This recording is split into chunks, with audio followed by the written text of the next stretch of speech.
আসসালামু আলাইকুম। আশা করি ভালো আছেন সবাই। প্রিয় ভাই বোনেরা কেমন আছেন? আমি ভালো আছি আলহামদুলিল্লাহ। তো আজকে ইফতার বানাইতেছি। তো আজকের ইফতার বানাইতেছি হইলো টমাটো দিয়া বেসন দিয়া চপ বানাইতেছি। এই যে দেখেন, মিষ্টি লাউটা যদি খাইতে পারি তাইলে টমাটোরটা খাইতে পারবো না, সব কিছু দিয়ে খাওয়া যাবো। আর খাওয়া না গেলে শিখা লাগবো, কিচ্ছু করার নাই, অবশ্যই শিখতে হইব।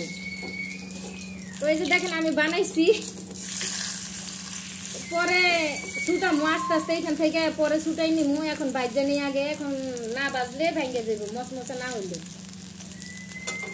তো প্রিয় ভাই বোনেরা, সব কিছু খাবার অভ্যাস করা লাগবো। তো অভ্যাস না করলে তো হইব না, কারণ আমরা গরিব মানুষ, মহা সমস্যার মধ্যে আছি। যে সমস্যায় আছি এই সমস্যা সমাধান করা যাইব না। আর আমি এমন একটা মানুষ, 2 টাকার জন্য কোনোদিন মানুষের কাছে হাত পাতি না। একটা মরিচের জন্য কারো বাসায় যাই না।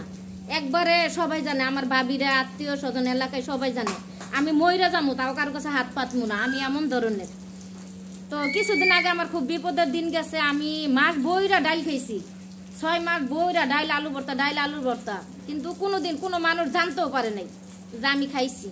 তো একটা মহিলা আমাদের এখানে আসা যাওয়া করতো, আমার খুব ভালো জানতো, উনি আসা যাওয়া করতো। তখন উনি দেখছে, উনি দেখার পরে এলাকার সবার কাছে কইছি যে এই কোহিনুর এত কষ্ট করে, ওরে দেখা কোনোদিন বোঝা যায় না যে কোহিনুর এত কষ্ট করে। তখন বাবুর আব্বু চলে গেল, পলাইয়া চলে গেল বিদেশে। তখন আমার অনেক কষ্ট হয়েছে। বাবু ছোট ছিল, কাজ করতে পারতাম না, অনেক কষ্ট হয়েছে। যেটা আমি অনেক কথা আছে আপনাদের সাথে শেয়ার করব, যে আমি শেয়ার করতে পারি আমার ভিতরের কষ্টগুলো, যে আমি এখন প্রকাশ করতে পারি, এটা আমার কাছে অনেক শান্তি লাগে, অনেক শান্তি পাই। তো আমার দেখা মানুষ বুঝতে পারে না যে আমার ভিতরে এত কষ্ট ঠেলে আমি পাথর হয়ে গেছি। আমি এমন মানুষ, আমি কোনোদিনও 2টা মহিলার সাথে এক জায়গায় দাঁড়ায় কথা বলি না, কারণ আমি ওই ছোটোকাল থেকে আমি এরকম না। আমি ছোটোকাল থেকে কর্মতে মন ছিল, এখনো পর্যন্ত আমার কর্মতে মন। আমার কর্ম করতে ভালো লাগে, গল্প আড্ডা এগুলো আমার পছন্দ না। তো সেদিন আমার ভাবি কইলো, জিজ্ঞেস করলো যে আপনি এত কষ্ট করেন, কোনোদিন তো বলেন না।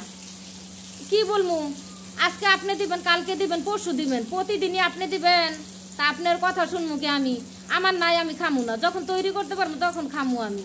তো আমার এটা একটা গর্ব, আমি কখনো কারো কাছে হাত পাতি না, কখনো হাত পাতি না। আমি 2টা মরিচের জন্য কারো কাছে যাই না। তো আল্লাহর উপর ভরসা করে কই যে আল্লাহ আপনি শুধু আমার শরীরটা ভালো রাখবেন, আমি যেন কর্ম করে খাইতে পারি। কারো করুণা নিয়ে আমি বাঁচতে চাই না। আল্লাহ, আমি শুধু আপনার ভরসা নিয়ে বাঁচতে চাই। তো রাসূল যদি সহায় হয়, অবশ্যই রাসূল সহায় আছে, এই জন্য আমি ভালো আছি। রাসূল আরও সহায় হইলে আমি আরও ভালো থাকবো। তো রাসূল কীভাবে সহায় থাকবো? রাসূলটা আমি ভালো মতো ডাকতে পারি না, যে ডাকা উচিত আমার ওইভাবে আমি ডাকতে পারি না। তো আল্লাহর কাছে বলি যে আল্লাহ, আমি পাপী বান্দা, আপনি আমার ক্ষমা করে দিয়েন। আল্লাহ ক্ষমার চোখে দেখেন। আল্লাহ আপনি তো দেখেন যে আমি পরিস্থিতির শিকার, আপনার আমি ডাকতে পারি না। আল্লাহ কষ্টর জন্য একলা মানুষ কত দিকে দৌড়ান যায়। আল্লাহ আমি একা মানুষ। তো রোজা রমজানের দিন আল্লাহকে বলবো যে আল্লাহ, এই পৃথিবীতে আমার মতো অসহায় যেন কেউ থাকে না, আপনি দয়া করবেন সবার প্রতি। তো প্রিয় ভাই বোনেরা, অনেক কথা বললাম, ভালো থাকবেন। আজান দিতেছে, রাখবো। আল্লাহ হাফিজ।